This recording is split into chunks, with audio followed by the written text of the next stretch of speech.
Hello, and welcome to the launch of the Reboot Food campaign. Thank you so much, everybody, for coming. So we're just going to quickly introduce who's speaking on the panel today, and we'll then go into short presentations on the campaign.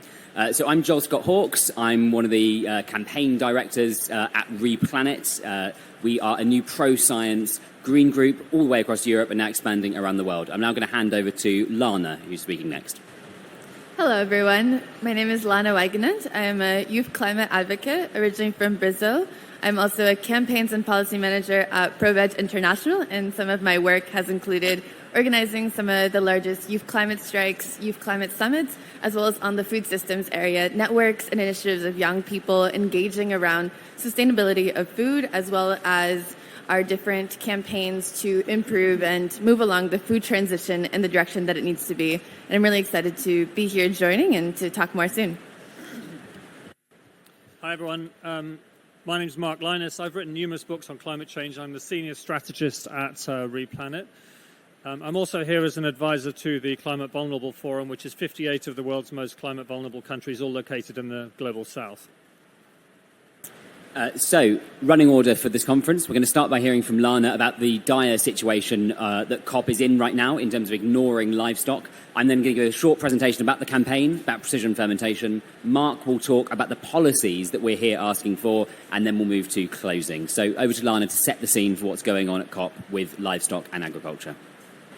So first of all, why do we even need to talk about livestock and animal agriculture, right? And it's important to understand that our food systems, the way that they currently function, produce over a third of global greenhouse gas emissions, and that animal agriculture, or livestock as they often call it within these rooms, is a significant percentage of that, 19% or more than all the gases from cars, airplanes, and ships as well. So it's a very important area to address in successfully defeating the climate emergency and taking the climate action that we need.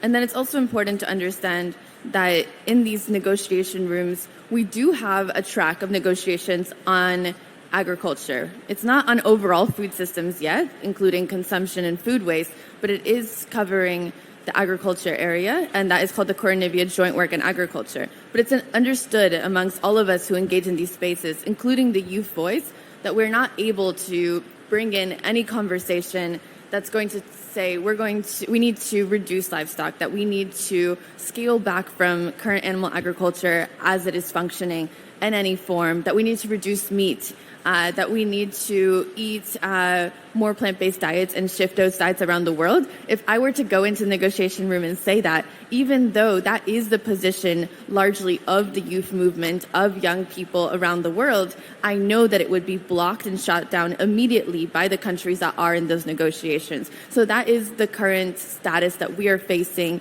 in this UN Climate Change Conference that we are at, even today in the Adaptation and Agriculture Day, where they have a food and agriculture theme for the first time, really, that we're seeing that in the climate conference. They're going to talk about agriculture. If you walk around here, you can see that agriculture is also listed around as one of the themes that's being covered. You're not able to go into that topic day and talk about the mass destruction in terms of land use that we'll get into more, in terms of species extinction, in terms of biodiversity loss that is happening from animal agriculture, because it's seen as this so-called red line, as they call it here, or more of a taboo or controversial area, that if you were to bring that up to be constructive, it's not acceptable to do that. And that is a massive problem, an elephant or a cow in the room, as it's been called, that we need to address, because we will not be successful if we do not take on the food systems emissions, which we've acknowledged that we need to do,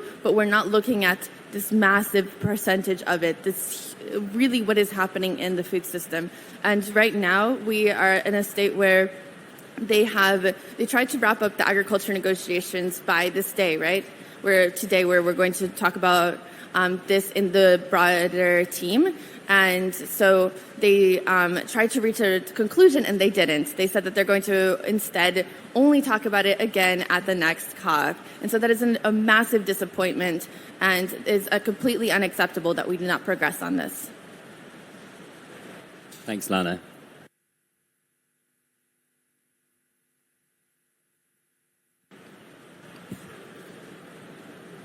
Okay, so This is where Reboot Food comes in. So I'm going to talk for about 5-7 minutes about the Reboot Food campaign and the crucial technology behind it that we are advocating for.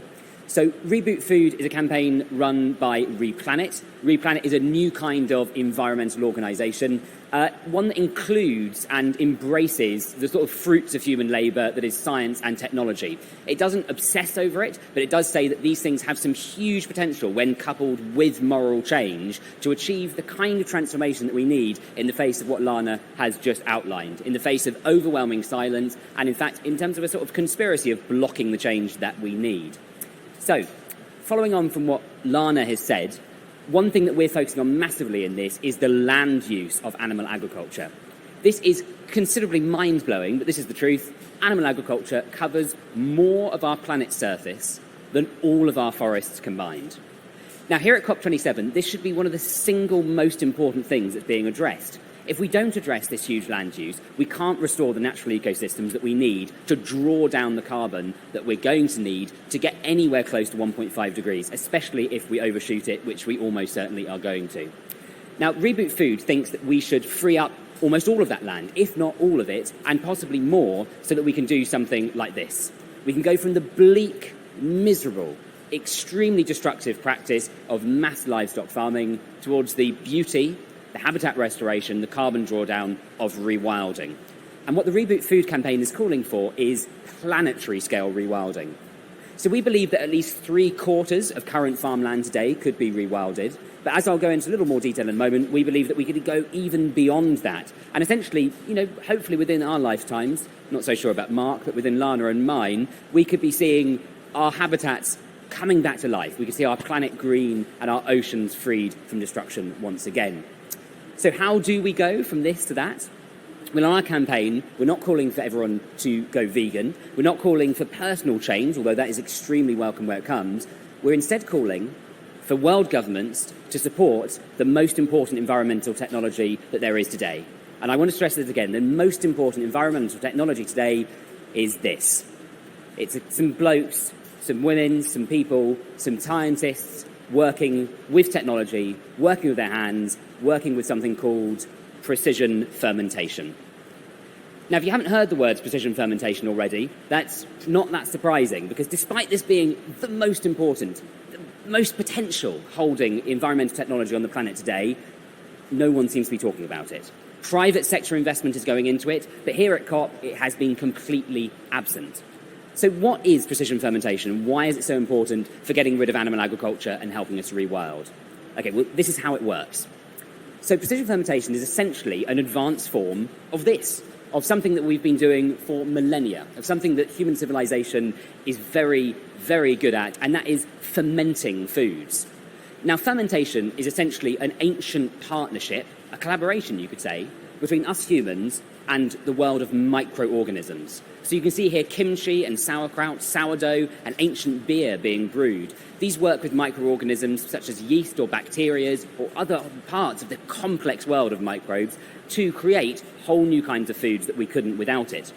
What happens with precision fermentation today, though, is that we can now go from just brewing kind of chance things like this that we happen to stumble upon to brewing precise ingredients. And those precise ingredients include all the ingredients we currently get from animal farming. This is how the science of it works.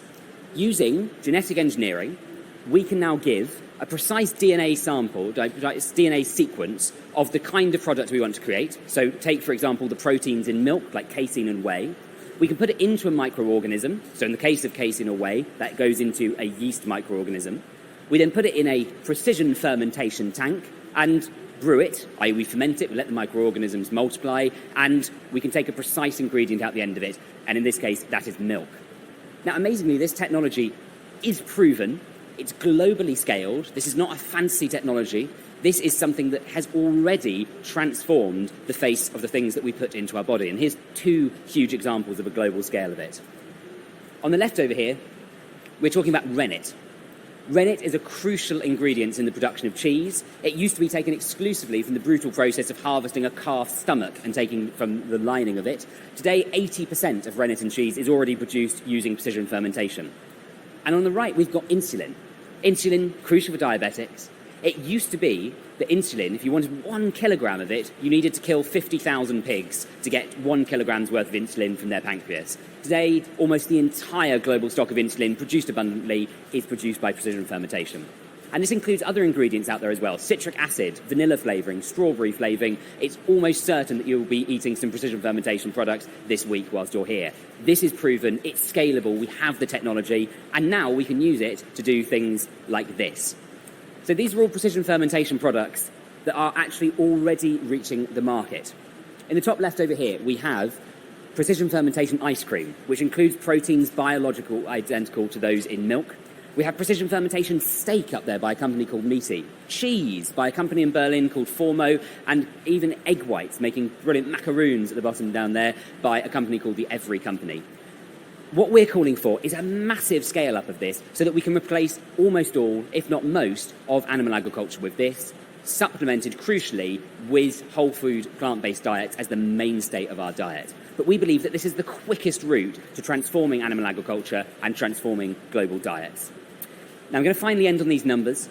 These are the numbers that come from a report that we've published with the Reboot Food campaign today, and they are quite mind-boggling.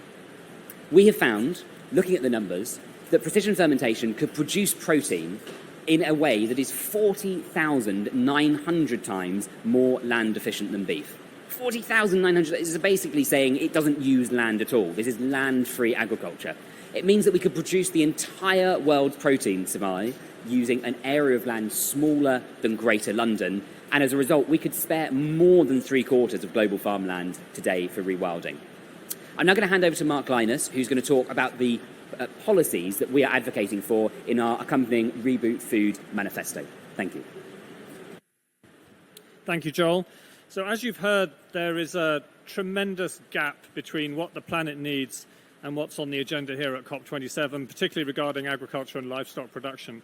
As has been said, the elephant in the room here at COP27 is the cow. Instead of being on the agenda, meat is on the menu. And the figures are just extraordinary. We cannot solve the climate change problem unless we switch to primarily plant-based diets and entirely plant-based sources for the proteins and other substances which you've just heard can be produced by precision fermentation rather than through livestock. So what is required? Well, to achieve this aim, WePlanet is calling for 2.5% of GDP over the next 10 years to be invested into rebooting our food systems and accelerating this innovative revolution. We need to stop subsidies. This is number 2. Stop subsidies to animal agriculture and instead pay farmers a land-based subsidy to rewild and sequester carbon instead on land-based systems. We need to bring agriculture in Europe at least, into the emissions trading scheme so that emissions are capped and costed there. And number 4, we need to subsidize plant-based food at the point of sale to encourage scale up to a mass market. Now, of course, we mustn't forget the communities who are involved currently in livestock farming and agriculture as a whole, and they need a fair and just transition. And number 6, we need to set land use reduction and rewilding targets. And we also need to suspend organic targets until the yields match those of conventional agriculture. Number 7, we need to limit patents on innovation so that the benefits of this are not entirely captured by private corporations. And make sure that we can discourage corporate control that way. Number 8, we need to legalize gene editing, which is currently prohibited in many markets, particularly in the European Union, and in order to allow the scale-up of these new breeding technologies and the genetic engineering that's required. Number 9, we need to make sustainability labeling mandatory so that consumers know what they're buying. And number 10, we need to ban the advertising of land and carbon-intensive animal-based foods. I think it's extraordinary that here at the COP, none of this is being talked about. It's almost as if it's off the agenda, and it's a red line which no one even allows. None of the delegates from countries which have very large livestock intensive production systems will allow us even to discuss this matter. Thank you, Mark. So we're just going to end this conference, thank you so much, just on our own personal experiences of trying to advocate for this, because this is really crucial that we do tap into the fact that we're all individuals here trying to push this change, but we're essentially up against an edifice, a cliff edge of absolute denial on this topic, and not just denial, but active obfuscation of these policies.